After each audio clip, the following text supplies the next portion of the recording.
ריפוי וטיפול יש, הנה עוד אחד, יצירתי. נגיד שלום לגל נבו ולאורית ברוך, אמא של עדי ברוך, זכרונה לברכה, נפלה ב-12/10, נפגעה מרקטה בשדרות, ואתם כאן כדי לספר על פרויקט שפועל לשמה לזכרה, פוטותרפיה, טיפול באמצעות צילום.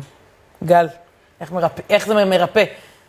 אז פוטותרפיה זה בעצם מקום שבו אדם מביע את עצמו באמצעות צילום, וזה בעצם מקום שמאפשר לו להביע את מה שהוא עבר, וגם לקבל מבט על עצמו, בעצם על המקום שהוא רוצה להגיע אליו והכל.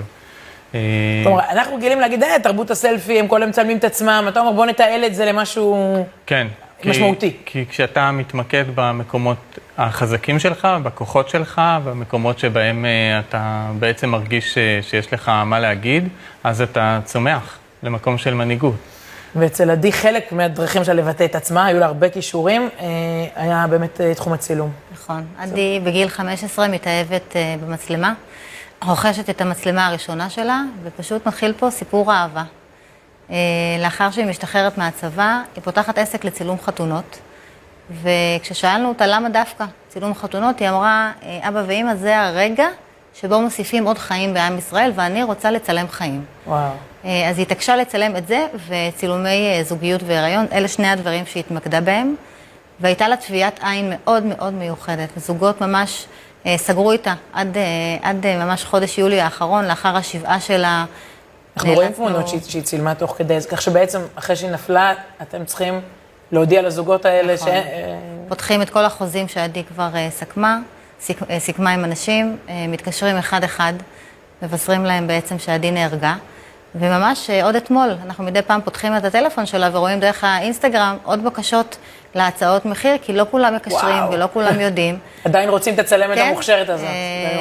היא הייתה אמורה להתחיל ללמוד באוניברסיטת אריאל, והיה לה יום חופשי אחד יום ראשון, וזוגות אמרו לה, אנחנו מתכננים את החתונה שלנו, לפי היום החופשי שלך, העיקר תבואי לצלם אותנו. ובאמת זה היה בעולם ומלואו, וכל כך הרבה אהבה לדבר הזה, הייתה קטנטונת 1.5 מטר, אבל כל הזוגות, באו המון זוגות בשבעה, שבעיניי זה היה דבר מופלא ונדיר. אני זוכרת מצלם אותי בחתונה, אבל לא שמרתי איתו על קשר.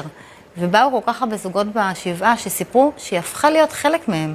הם הקדישו לאלבום, בדף באלבום חתונה שלהם לזכרה. וטוב, אז ממש טבעי להנציח אותה בדרך כזו. גל, אתה בעצם מגיע לילדים, יש ילד בשדרות שלא צריך טיפול, בוא נגיד את זה ככה. הרבה מהם צריכים טיפול, זה בדיוק המטרה של הפרויקט. מישהו מהם פעם אמר לי, אמרו לנו שנהיה ילדים יותר רגישים, ויש בזה משהו, ילדים שעוברים עכשיו את מה שכל סוגי ככה טיפול, הם באמת מפתחים, מסגלים כל מיני תכונות. אז קח אותי לתערוכה שכבר פועלת ככה לזכר עדי.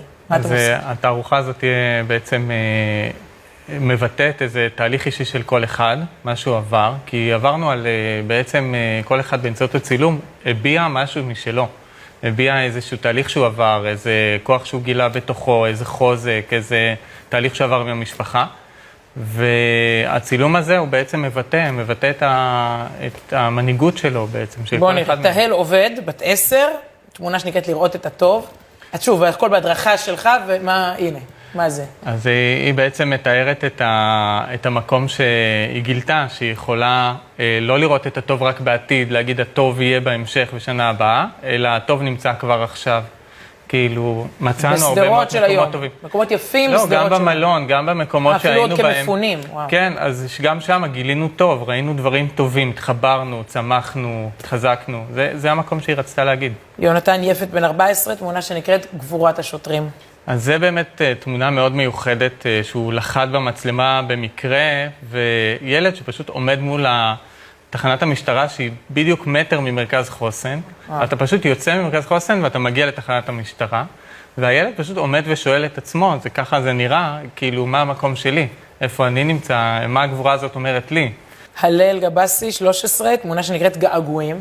אז הלל זה בחור שבעצם מספר על הכלבה שלו שעבדה במלחמה, והוא מספר על הגעגועים שלו, לכלבה הזאת ועל החוסן הגדול שכלבים יכולים להעניק לבני אדם. גם זה צריך להגיד סוג של טיפול בבעלי חיים, גם זה ענף שככה תופס הרבה עכשיו.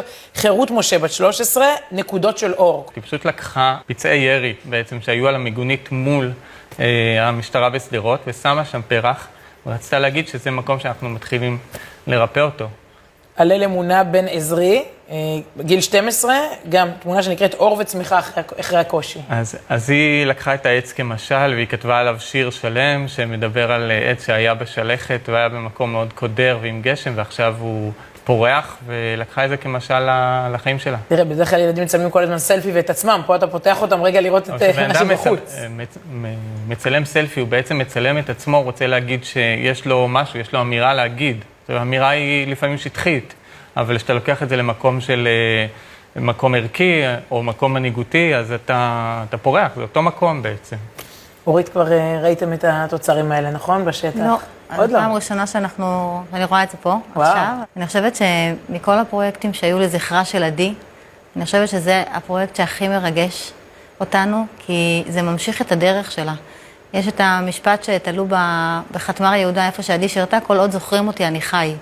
וזה כל כך מנציח את עדי, כל כך הדרך שלה, גם אני מוצאת פה כל כך הרבה חיבור, בין מה שהילדים כיוונו אליהם לבין מה שעדי באמת ראתה דרך העדשה. היא בעצם, היא כתבה על זה גם שיר, שהיא קנתה את העדשה כדי להנציח את הזיכרונות, שיהיה לה מתועדים את כל הזיכרונות, והיא השאירה אחריה לא רק הרבה תמונות, גם אני חושבת מאות של סרטונים, שהם עבורנו היום זיכרון חי, של ילדה מדהימה, וזה באמת הנצחה מרגשת מאוד. מאוד מאוד. תודה רבה.